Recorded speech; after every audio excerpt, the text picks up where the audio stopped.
మనకి వందనాలు. మీ అందరికీ నా వందనాలండి. ప్రభు మనకి ఈరోజు ఇస్తున్న వాగ్దానం ద్వితీయోపదేశ కాండము 28వ అధ్యాయము 14వ వచనం. నీవు పైవాడుగా ఉందువు కానీ కిందవాడుగా ఉందువు. Praise lord.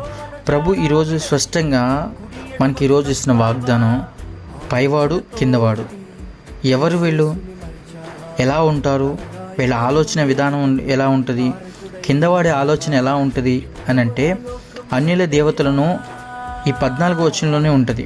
ఏమనంటే అన్యుల దేవతలను అనుసరింపకయు వాటిని పూజింపకయు నున్న ఎడల నీవు అనుసరించి నడుచుకున్న వలనని నేడు నేను నీకు ఆజ్ఞాపించిన నీ దేవుడైన యెహోవా ఆజ్ఞను విని వాటిని అనుసరించి గైకొనిన ఎడల యెహోవా నిన్ను తలగా నియమించును కానీ తోకగా నియమింపడు. దేవుడు ఇక స్పష్టంగా చెప్తున్నాడండి, అన్ని జనులు ఆచరించిన ఆచారం అనుసరిస్తున్న వాటిని అన్ని జనులు ఏ విధంగా అయితే వాళ్ళ దేవతలను అనుసరిస్తున్నారో అలా కాకుండా యెహోవా ఆజ్ఞాపించిన ఏదైతే ఆజ్ఞలు ఉన్నాయో వాటిని గైకొనేలా వాటి వల్ల అంట దేవుడు మనల్ని తలగా ఉంచుతాడు కానీ తోకగా ఉంచడు.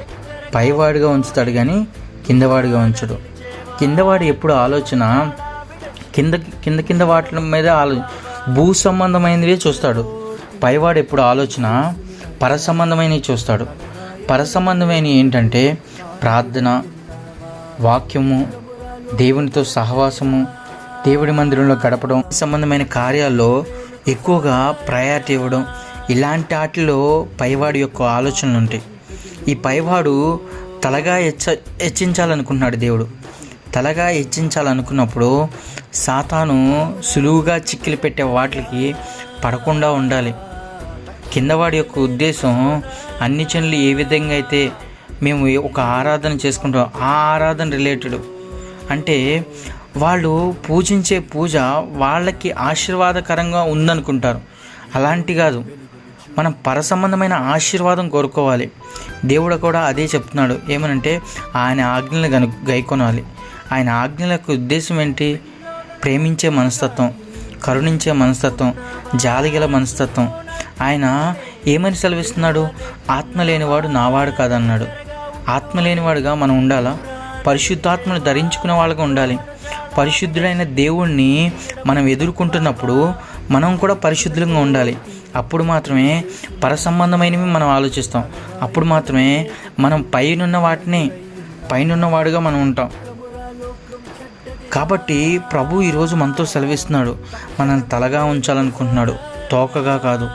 మనం తోకగా వెళ్ళిపోతాం అనుకో, తలగా ఎవరుంటారు? సాతాను సంబంధగాడు ఉంటాడు. వాడు నడిపిస్తాడు భూ సంబంధమైన వాటి మీద పరుగులు తీయని.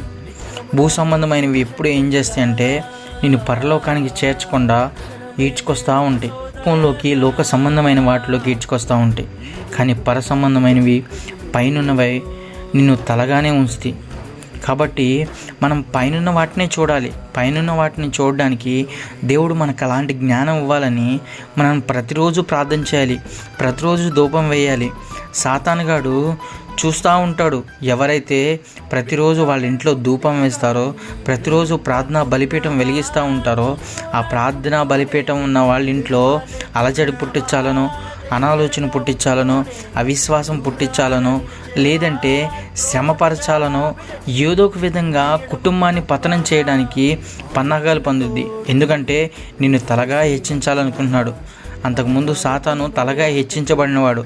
తలగా హెచ్చించబడినప్పుడు తలపొగరు ఎక్కువ పెరిగింది.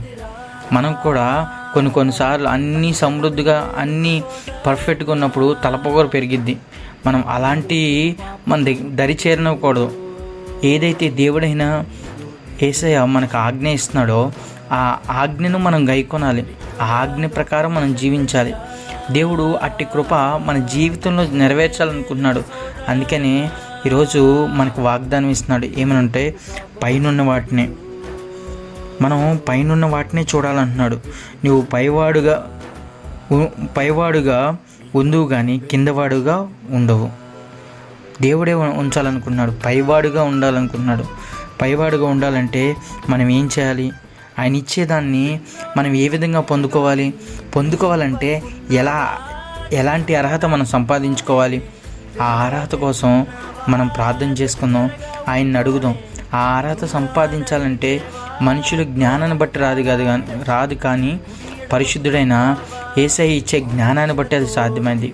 దేవుడు అట్టి కృప మనందరికీ దయచేయును గాక. పరిశుద్ధుడు, ప్రేమ గల తండ్రి, ఘనమైన దేవా నీకు వందనాలు. ఈరోజు ప్రభా ఈ వాగ్దానాన్ని మాకు ఇచ్చావు దేవా. నీవు పైవాడుగానే ఉందువు కానీ కిందవాడుగా ఉండవు అని సెలవిచ్చావు ప్రభా. ఎంతకాలం మేము శ్రమ పడుతున్నాం, ఎంతకాలం ప్రభా మేము ఎంతగానో ప్రయాసపడుతున్నాం ప్రభా. మా ప్రయాస ప్రభా మమ్మల్ని అభివృద్ధి బాటలో నడిపించలేదు ప్రభా. మేము మా ప్రయాస ప్రభా వ్యర్థంగా కాకుండా ప్రభా ఈరోజు ఈ వాగ్దానం చేత పట్టుకొని మా దినచర్యలో మేము చేస్తున్న ప్రతి పనిలో మీరు తోడుగా ఉండి మమ్మల్ని హెచ్చిస్తున్నందుకు నీకు వందనాలు, స్తోత్రాలయ్యా. నీ ఆశీర్వాదాల కోసం ప్రభా, నువ్విచ్చే నీ రాకడ కోసం మేము ఎదురు చూస్తుండగా అట్టి కృప జ్ఞానాన్ని మాకును అందరికీ మీరు దయచేసినందుకు నీకు వందనాలు, స్తోత్రాలు చెల్లిస్తూ ఘనత మహిమా ప్రభావాలు మీరు మాత్రం పొందుకొని యేసు పరిశుద్ధ నామమున వేడుకుంటున్నాను.